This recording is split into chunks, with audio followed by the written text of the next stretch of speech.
বিসমিল্লাহির রহমানির রহিম। শুভ সকাল সকলকে। ইউটিউব চ্যানেল বিপার বিডির পক্ষ থেকে শুভেচ্ছা জানাচ্ছি। বিপার বিডির প্রতিদিনের আয়োজন আজকের পত্রিকার শিরোনামগুলো আপনাদেরকে জানিয়ে দেব। আজ 28শে সেপ্টেম্বর শনিবার। চলে যাচ্ছি আজকের পত্রিকার প্রথম পাতায়। অনুরোধ থাকবে যারা আমাদের চ্যানেল নতুন তারা চ্যানেলটি অবশ্যই সাবস্ক্রাইব করবেন। প্রথমে দৈনিক কালবেলা রিপোর্ট করেছে বিএনপি রাজনীতিতে গুণগত পরিবর্তন চায়, এটি রিপোর্ট করা হয়েছে। এছাড়াও নতুন বাংলাদেশ বিনির্মাণে সহযোগিতার আহ্বান জাতিসংঘে ডক্টর মোহাম্মদ ইউনূস। এছাড়া জুলাই গণহত্যা নিয়ে আইসিসিতে অভিযোগ করতে পারে বাংলাদেশ। ইউনূস ম্যাজিকে আসবে $13.5 বিলিয়ন, এটি রিপোর্ট করা হয়েছে। এছাড়াও ছাত্রলীগের রাজনীতিতে কার্যকর্তা নিষিদ্ধ থাকছে, এটি রিপোর্ট করা হয়েছে। বিশ্বকে প্রেরণা যোগাবে মনসুন অভ্যুত্থান, রিপোর্ট করা হয়েছে। সুদ হারে গতি, ব্যবসায় চাপ। এছাড়াও আন্তর্জাতিক আদালতে হাসিনার বিচার নিয়ে আলোচনা, একটি রিপোর্ট করা হয়েছে। গাজীপুরে মির্জা ফখরুল, সংস্কারের নামে বেশি সময়ক্ষেপণ করা যাবে না, একটি রিপোর্ট করেছে আজকের সমকাল। আজকে দৈনিক কালের কণ্ঠ রিপোর্ট করেছে নির্বাচনে PR পদ্ধতির দিকে ঝুঁকছে বাংলাদেশ।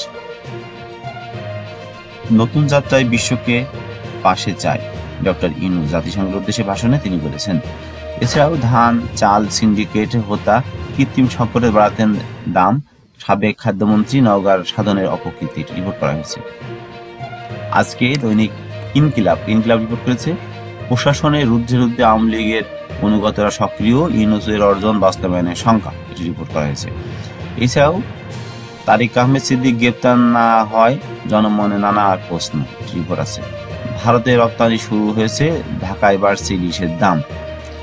এছাড়াও নিউ ইয়র্ক টাইম বিজনেস রাউন্ডে ডক্টর ইউনূস কয়েক মাসের মধ্যে বাংলাদেশের ব্যবসা খাত ঘুরে দাঁড়াবে, সেই রিপোর্টটিও করা হয়েছে। এছাড়াও লেবাননে নিহত 700 ছাড়ালো, এটি রিপোর্ট করা হয়েছে। আজকে দৈনিক জাদিন রিপোর্ট করেছে গণতান্ত্রিক আকাঙ্ক্ষাকে বাস্তবে রূপ দিতে সবার সমর্থন চায় জাতিসংঘের বিশ্ব সম্পদের প্রতি ডক্টর মোহাম্মদ ইউনূস। এছাড়াও আরটি রিপোর্ট তারা করেছে বৃষ্টি বিঘ্নিত দিন, মমিনুলের লড়াই, একটি রিপোর্ট করা হয়েছে।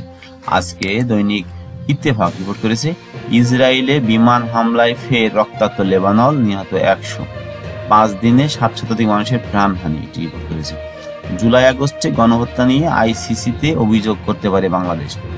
জাতিসংঘের ভাষণে বিশ্ব সম্প্রদায়কে ডক্টর মোহাম্মদ ইউনূস নতুন বাংলাদেশের সঙ্গে নতুনভাবে সম্পৃক্ত হন, এটি রিপোর্ট করেছে। তবুও কমছে না ডেঙ্গুর প্রকোপ, এই রিপোর্টটিও তারা করেছে। এছাড়াও 50 দিনে 30 খুন, সহস্রাধিক ছিনতাই, ঘুরে দাঁড়ানোর চেষ্টা পুলিশের।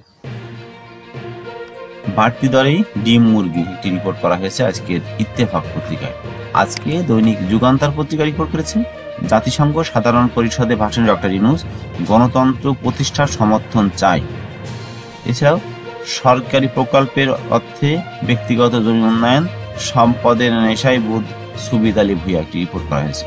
এছাড়াও কাপাসিয়ায় হান্নান শাহর স্মরণ সভায় ফখরুল, গণতন্ত্র প্রতিষ্ঠার প্রয়োজনে আবারও আন্দোলন করব, একটি রিপোর্ট করেছে। ব্যাংকগুলো সঠিক তথ্য প্রকাশের নির্দেশ, অতিমাত্রায় বাড়বে খেলাপি ঋণ, আরেকটি রিপোর্ট করা হয়েছে। আজকে দৈনিক মানব জমিনের লিড নিউজ করা আছে বন্দুকের গুলি উপেক্ষা করে তরুণরা বুক পেতে দিয়েছিল, বাংলাদেশের অভ্যুত্থানের প্রেরণা জুগিয়ে যাবে ডক্টর মোহাম্মদ ইউনূস, এটি রিপোর্ট করা হয়েছে। এছাড়াও বিএনপির 3 সংগঠনের যৌথ কর্মী সভা, কি বার্তা দেওয়া হবে তৃণমূলে, একটি রিপোর্ট করেছে। সপ্তাহে ব্যবধান রিজার্ভ বেড়েছে $19 কোটি। আজকে দৈনিক আমাদের সময় রিপোর্ট করেছে 71-এর মূল্যবোধ নতুনভাবে দেখতে শিখেছে জেন জি, একটি রিপোর্ট করা হয়েছে। এছাড়াও পশ্চিমা বাজারে পোশাক রপ্তানি ধাক্কা, উত্তরণে প্রধান উপদেষ্টার আস্থা ব্যবসায়ীদের। মুরগি ডিমের দাম কমেনি, সবজির মরিচে অস্বস্তি, একটি রিপোর্টও আছে। আজকে দৈনিক আজকের পত্রিকা রিপোর্ট করেছে বিএনপিকে ছাড়াই নতুন জোট গঠনের চিন্তা জামাতের।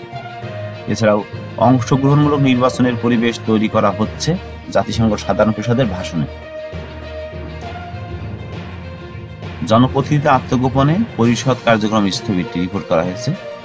এছাড়াও হ্যামিল্টনের জমি 2 নেতার দখল, একটি রিপোর্ট আছে আজকের পত্রিকায়।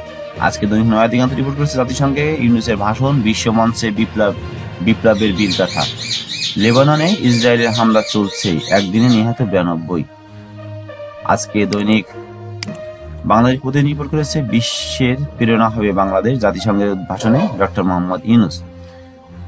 তদবিরের তটস্থ উপদেষ্টারা একটি রিপোর্ট করা হয়েছে। এছাড়াও দুর্নীতি সাধনের সাধারণ রিপোর্ট করা হয়েছে। শওকতের শিপইয়ার্ডে 14 বছরে 14 বার বিস্ফোরণ। আজকে দৈনিক মানব কণ্ঠ রিপোর্ট করেছে বিশ্বে মুক্তি ও ন্যায় বিচারের প্রেরণা যোগাবে গণ অভ্যুত্থান একটি রিপোর্ট করেছে। এছাড়াও রোহিঙ্গা সংকটে স্থায়ী সমাধানের মনোবলে মনোযোগী। আজকে দৈনিক মানব কণ্ঠ রিপোর্ট করেছে বিশ্বে মুক্তি ও ন্যায় বিচারের প্রেরণা যোগাবে গণ অভ্যুত্থান। এছাড়াও রোহিঙ্গা সংকটে স্থায়ী সমাধানে মনোযোগে অন্তর্বর্তী সরকারের। নতুন বছরে বাণিজ্যিকভাবে তৈরি হবে সোনালী ব্যাগ, এটি রিপোর্ট করা হয়েছে। এছাড়াও শেখ হাসিনা পালালেও সংকট কাটেনি মির্জা ফখরুল। আজকে দৈনিক সংগ্রাম রিপোর্ট করেছে জাতিসংঘের অধিবেশনের ভাষণে নতুন বাংলাদেশ বিনির্মাণে বিশ্ববাসীকে সম্পৃক্ত হওয়ার আহ্বান ডক্টর ইউনূসের। এছাড়াও রাজনৈতিক অস্থিরতার বিরূপ প্রভাব পড়েনি পোশাক শিল্পে, বাংলাদেশ থেকে দেশ হস্তান্তর করেনি বেশিরভাগই আন্তর্জাতিক ক্রেতা। কুষ্টিয়ায় 40 গ্রামে মানুষ পানিবন্দী, 2 দর্জনের বেশি রাঘব বল এখনো অধরা, রিপোর্ট করা হয়েছে। আজকে দৈনিক বণিক বার্তা রিপোর্ট করেছে ভূ রাজনীতি ও ভুল নীতি উদ্বৃত্ত থেকে মিয়ানমার ও বাংলাদেশ এখন গ্যাস সংকটের দেশ। এছাড়াও জাতিসংঘে দেওয়া ভাষণে ডক্টর ইউনূস নতুন বাংলাদেশের সঙ্গে বিশ্বকে নতুনভাবে সম্পৃক্ত হওয়ার আহ্বান জানিয়েছেন। এই ছিল মূলত আজকের ঢাকা থেকে প্রকাশিত জাতীয় দৈনিক পত্রিকার শিরোনাম। যারা আমাদের চ্যানেল নতুন তারা চ্যানেলটি অবশ্যই সাবস্ক্রাইব করবেন। সুস্থ থাকবেন, আল্লাহ হাফেজ।